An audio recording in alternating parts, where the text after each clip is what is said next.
happy IndieCade. Happy IndieCade! IndieCade is my favorite time of year, and actually I think one of the biggest influences on me is all of you, so I just want to say that that goes without saying, but you know, it is this community that makes our games possible and makes it possible for us to imagine and dream big. So, I'm here today to tell you a little bit about how inspiration and influences work at Funomena. This is us right now. There are 15 of us if you count people that we're collaborating with on a regular basis, which is pretty awesome. This is us climbing on our roof. It was taken about a week ago. And you know, if you work on games, you know that inspiration and influences are sort of a strange beast, you know. Sometimes it can be difficult to find your muse. These first two pictures that I'm showing you are my very ever first attempts at origami, which I did in September of 2011, so a long time ago. I had decided to start a company with Martin, who's here today, my co-founder, after we finished Journey, and we wanted to start thinking about the theme of transformation, and specifically talk about a story that involved a bird, and an owl, and the moon. And so, because it was about transformation, I became really interested in the idea of paper folding and origami as an art form, but specifically the act of transforming a flat thing into a thing that comes to life. It just seemed like a really good place to start, thinking about building something new that we had never seen, especially something really tactile and playful, but also thought-provoking and peaceful in the way that folding can be. It was also just really fun to fold weird things and take Instagrams of them. So I had been working pretty hard up until the time that I did this, and so I was taking some time off, just kind of folding and thinking while Martin worked on the tool sets and so forth. And one of the things I found in this early part of my sort of creation process or brainstorming process was that when you fold paper, the funnest part is actually the last part. It's when you can put the little bit of details into the piece itself that give it a personality. So every model is the same, but each folding of the model is different. And it's the little creases and the little things that you make, sometimes the mistakes that you make, that give the model this feeling of being yours. And in many ways, that felt to be very true to my experience as a game creator, because games are often about that last little piece, those last little mistakes that turn into the deliberate things that give your game flavor. The other thing that I realized while I was working on this stuff is that there is a saturation point with folding where the hobby becomes a skill. And I really was interested in this play between the idea of doing something just as a pastime, and then as it becomes more and more of a practice and more an art form, it becomes a thing that you take very seriously. So a model like this would take me maybe sometimes 2 or 3 sessions to fold over a series of days. Because as you fold, what happens is your brain can't keep doing the geometry and the transformations that it needs to do to see the model changing in real time. At least mine can't. Even with coffee or booze or other substances, there's a point at which I could no longer fold. And so, you know, I was really interested in this idea of transformation being something that is also exhausting in a way, not just when you're folding paper, but also maybe personally as well. My favorite designer for paper folders is a folder named Hideo Komatsu. I think his animals are just really gorgeous. They have a lovely polygonal feel. But I also really enjoyed these more free-form designs of Bernie Payton, who's actually a biologist, looking at the work of Robert Lang, who moved from mathematical forms to more expressive forms, softer, more feeling pieces that were inspired by his childhood as he got older, after a very, very long period in which he could not fold at all. And I also folded a lot of John Montrell, who's like when you get a book about origami from your parents and like a little piece of paper to fold with, this is usually the book that you get, is his book of animals or dinosaurs. As this picture shows, I was folding a lot of paper. It was sort of taking over my life. It was all over the office / my apartment where Martin and I were working. And at some point, I realized, you know, we want to build this game that has feelings and mechanics inspired by this art form, but we also have to think about the style of the world itself. And around that same time, Glenn Hernandez, who's the lead artist on the project, emailed me out of the blue after hearing about Funomena from a friend. And we talked briefly on the phone and explained, you know, I explained to him the core concepts of the game and like what the themes were about and stuff. And then we ended up getting into this really long, gushy conversation about Mary Blair. We really think that her work is just so revolutionary. She just had a retrospective at the Disney Museum that was beyond stunning.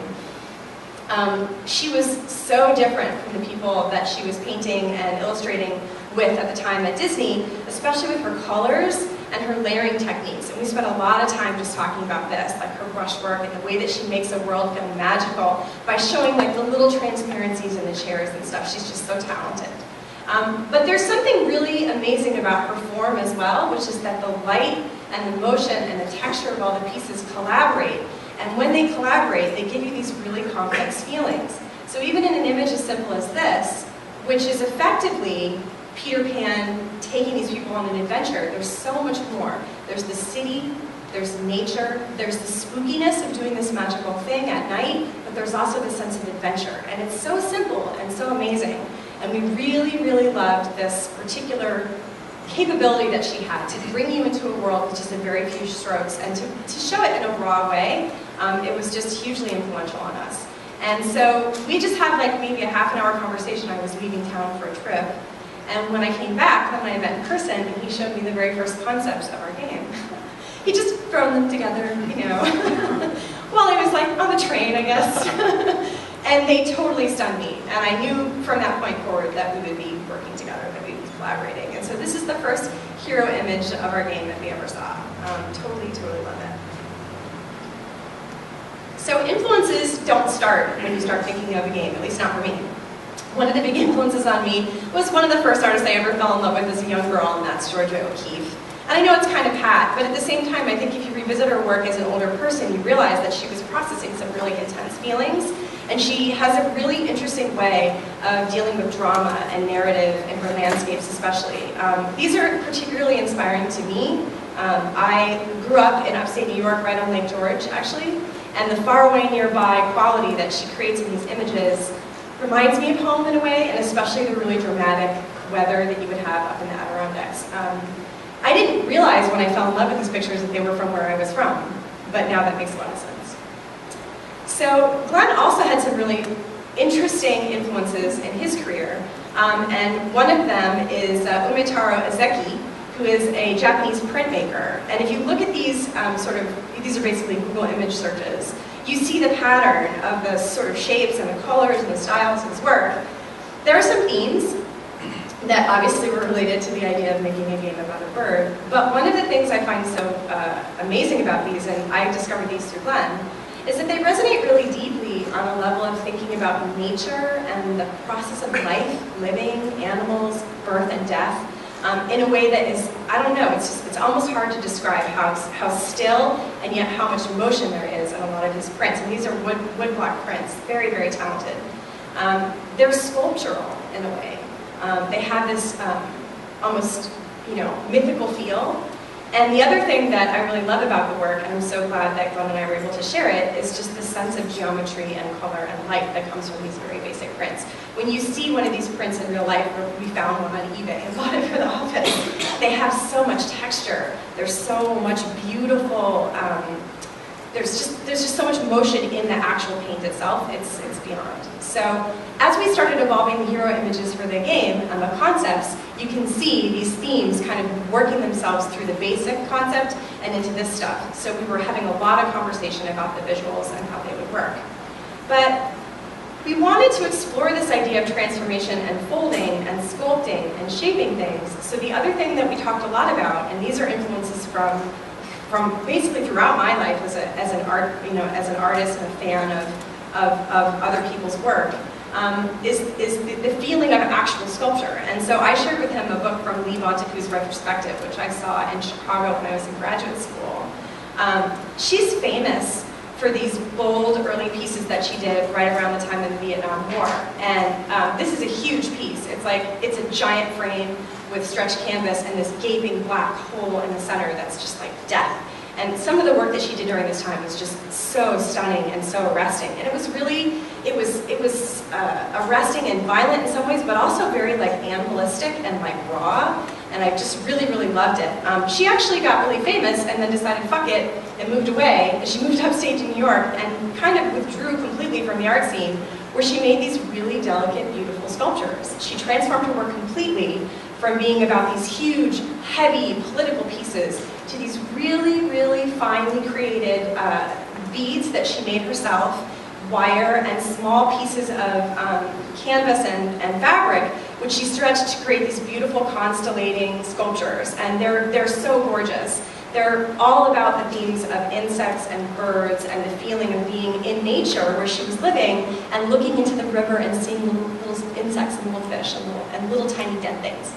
Really, really gorgeous stuff. But she was also just a badass. You know, and so like Mary Blair, for me, one of the things I try to do when I look for influence is to find other women who have, for whatever reason, been silenced in the history of the art world, and like actually kind of try to bring them forward a little bit and into my own work, and so I felt a real kinship with that.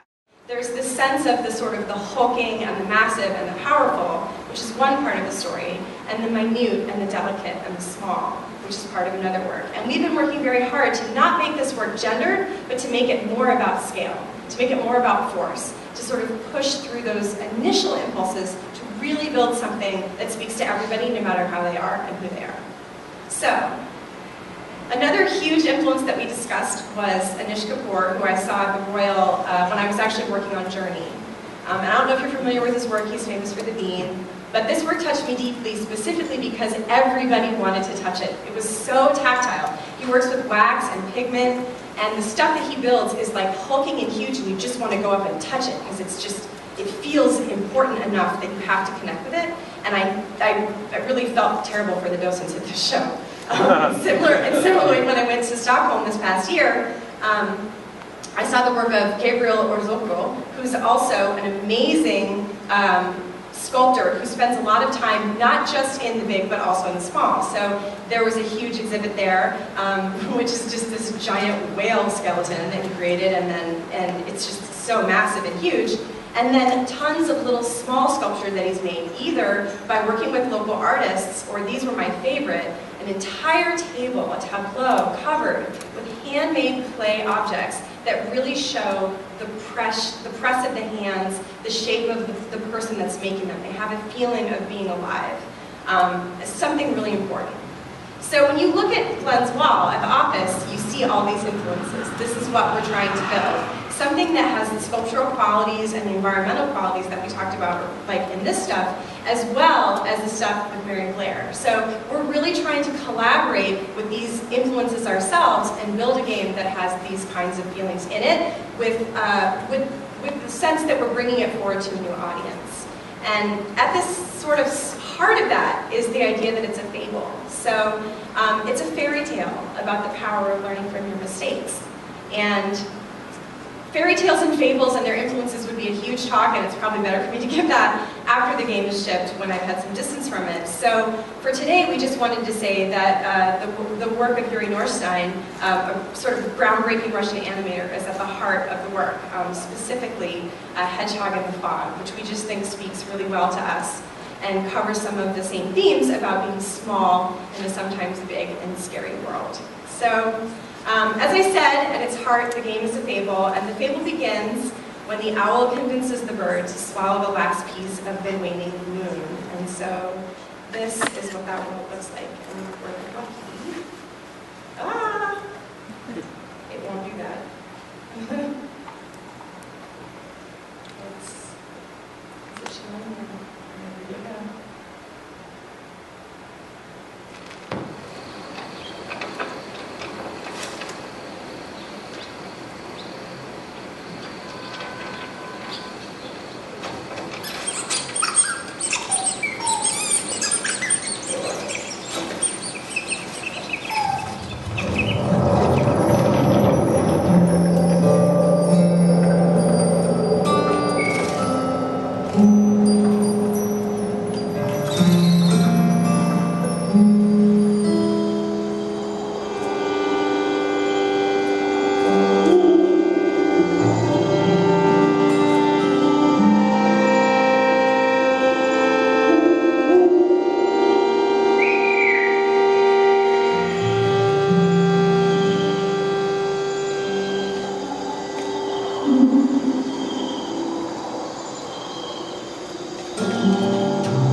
ever see it, and we're just so thrilled to be able to share it with you. We'll be talking about it more over the course of this year and into next year, and it's good to be out and be able to talk about it. So if you have questions or you want to talk to me about it afterwards, please let me know. Thank you.